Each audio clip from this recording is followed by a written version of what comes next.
Since I've been here, the picnics have been just outside on the yard here. And I think that's been really, really a wonderful experience. I grew up going to an inner city church where we just didn't have a yard at all. We didn't have any lawn. And so our picnics, we had to drive someplace. And it's been really nice to have the picnic here, or to have worship, and then right from worship just go out and people will bring out their food, and we have a little tent set up, and we eat, and the kids play, and it's just been a really nice time. I've really enjoyed having the picnics right here on the grounds. Well, we had a picnic every year, a church picnic. Sometimes we would invite, when the Korean church came, and in fact they're still here, we invited them to come and be part of our church picnics. We would have ball games, and you'd hit a home run if you could knock it into the cemetery. The softball games, and more recently, some of the young people like yourself enjoy soccer, and at the picnics they'd have a little pickup soccer matches.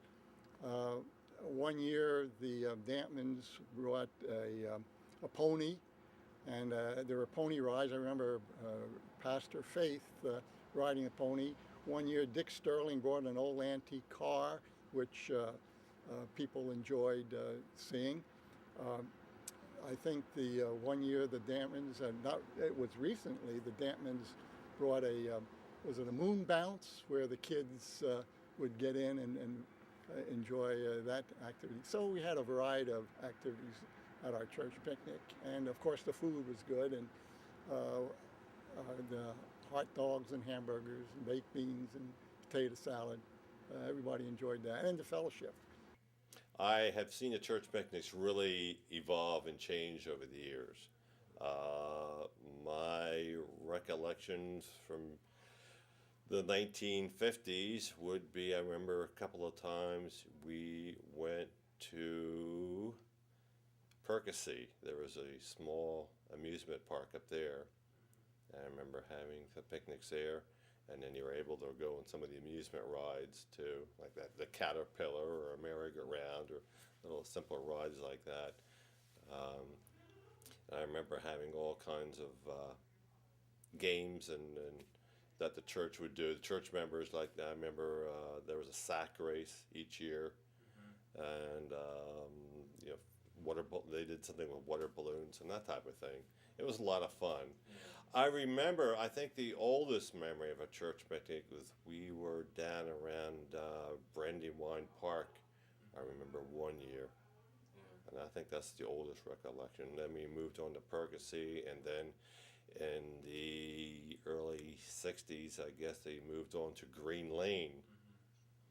It's a park up there, Montgomery County Park, I think it is. And for a number of years we had picnics there, and you were able to go swimming in the lake, or you could go boating if you wanted, and that was fun. The church picnics in Lower Merion Church were memorable. People just loved them. We didn't often meet here at the church. We would go to a place called Montgomery State Park, which many of you may know, some of you may know. And there, of course, there was boating and lots of games, badminton and so forth. But we were preparing for that picnic for 2 weeks. And we prepared all the food, and we hired a truck, and the truck carried all of the food up to Montgomery State Park, and we were there for the whole day, and it was absolutely fun. We could swim there. So you might say that that was a real old-fashioned picnic type memory. The church picnics, well, our Sunday school class, under the guidance of our teacher, Frank B. Espenshade, we did a lot of things, and one of the things we did was we found a location where we could have our church picnic, and we hosted the picnic. We would do all the things that were necessary to get the picnic together, to get the folks there, to entertain them. The picnics were very similar, but they used to be held over by the cemetery under the trees. And the kids would run around in the cemetery. There was always delicious food. Baptists are known for their delicious food. We played games, we had lots of fun, we had food, and the food was served by the committee, and Nobody had to do anything at the church picnic. All they had to do was show up, and they had a good time. They got lots of food and lots of fellowship together.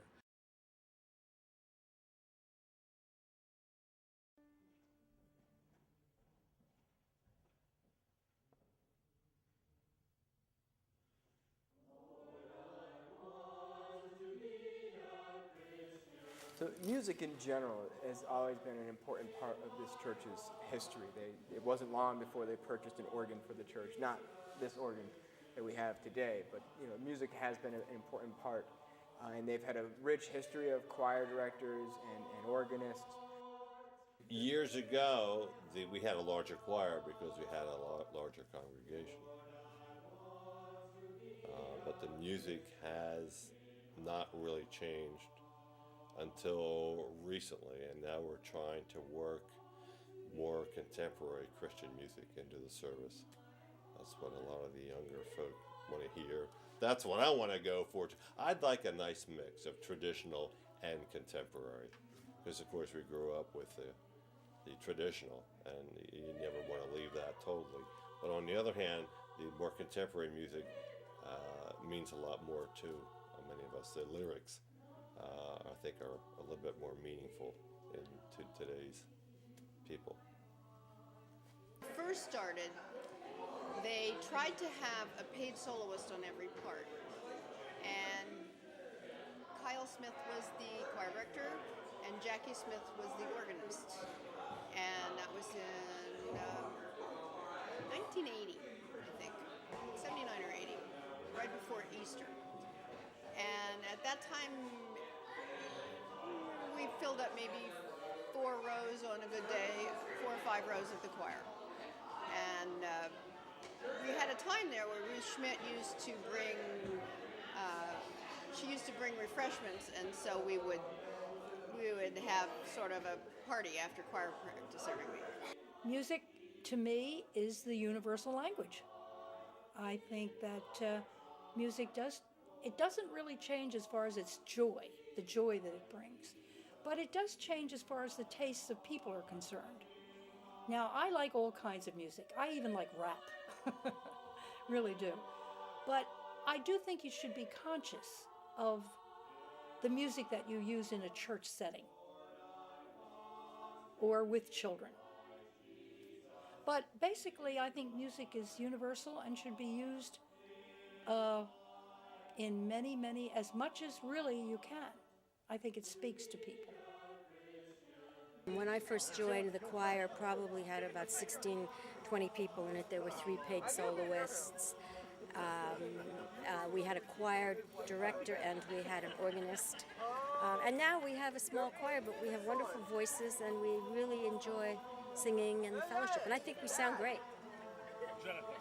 It's never been a very big choir, but it's always been a very united group.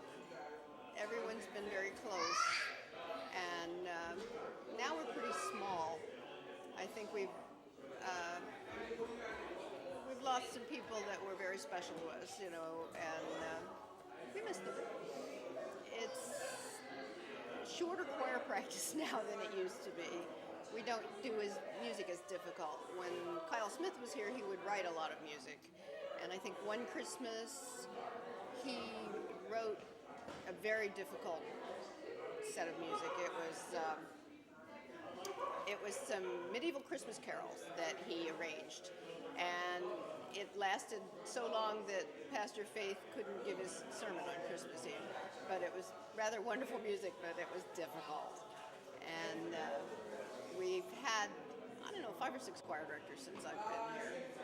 Music connects people with a sense of the divine, with that spiritual understanding that you just can't get any other way. So even though our choir is of a small size right now, it has such an important part of our worship service because of that sacredness that they bring with the music. And so it's a wonderful thing to have the choir, and when they sing, it is a blessing.